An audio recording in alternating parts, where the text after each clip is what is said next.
All right. What's up, everybody? My people in Manhattan, the Boogie Down Bronx, Queens, especially for this video, all my people in Shaolin, aka Staten Island, and my homeboro Brooklyn. Back at another video.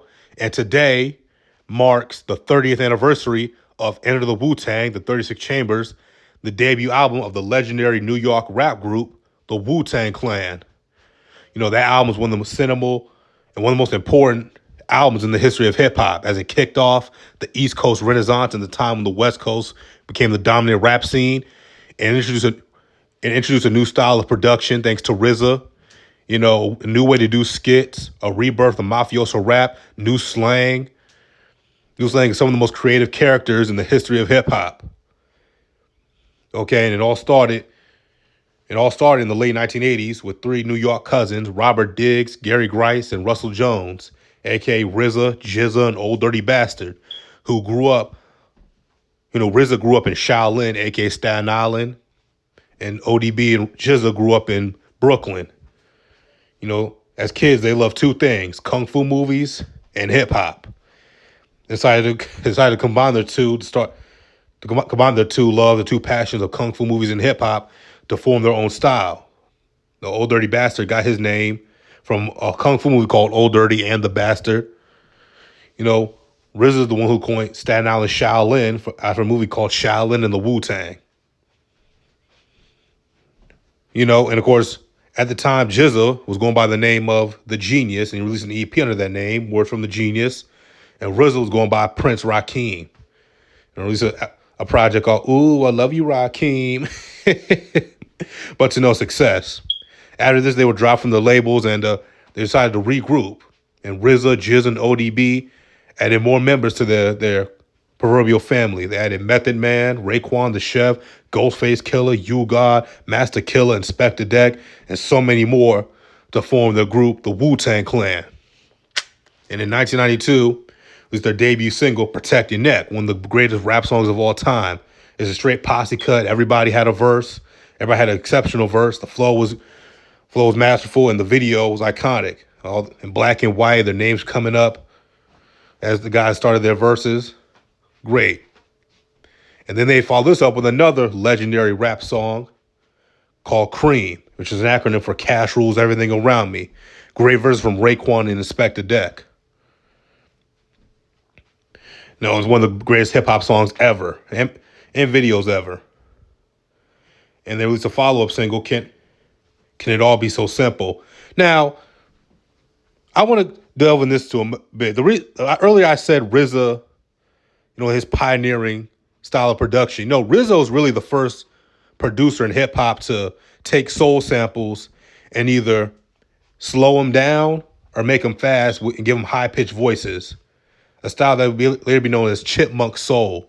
The term was coined by Rockefeller, but Kanye West and Just Blaze are on record saying how much they're influenced by RZA's production style and Wu-Tang's style of dress and their skits and their slang, so on and so forth. So, like I said, Wu-Tang is definitely one of the most influential groups of the 90s.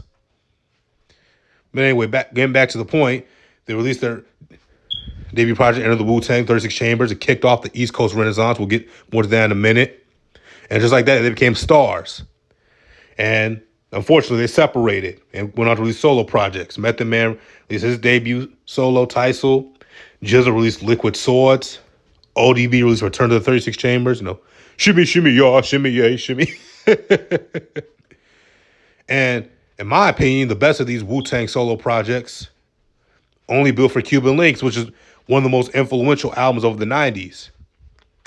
When this album, Raekwon reintroduced the world to mafioso rap. Mafioso rap was founded by Cool G Rap in the late 80s. It kind of came and went. Then Raekwon brought it back. On this album, of course, on the song Criminology, they sampled the movie Scarface.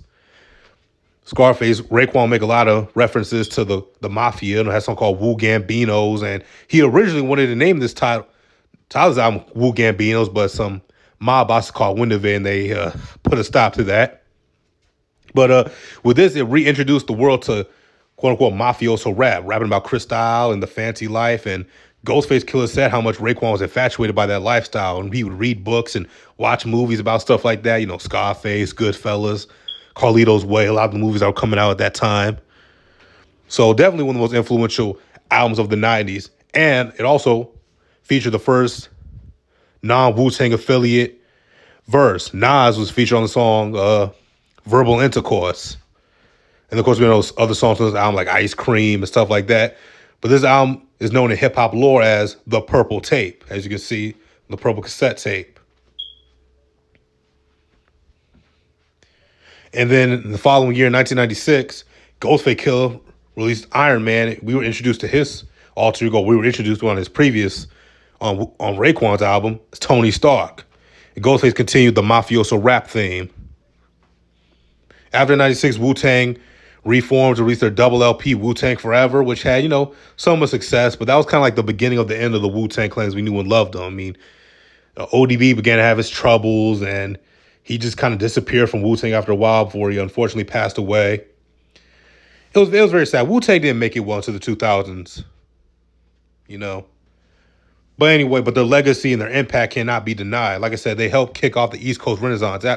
In a time when the West Coast and G-Funk were dominating, led by Dr. Dre and Snoop Dogg and all those dudes, the Dog Pound, Warren G.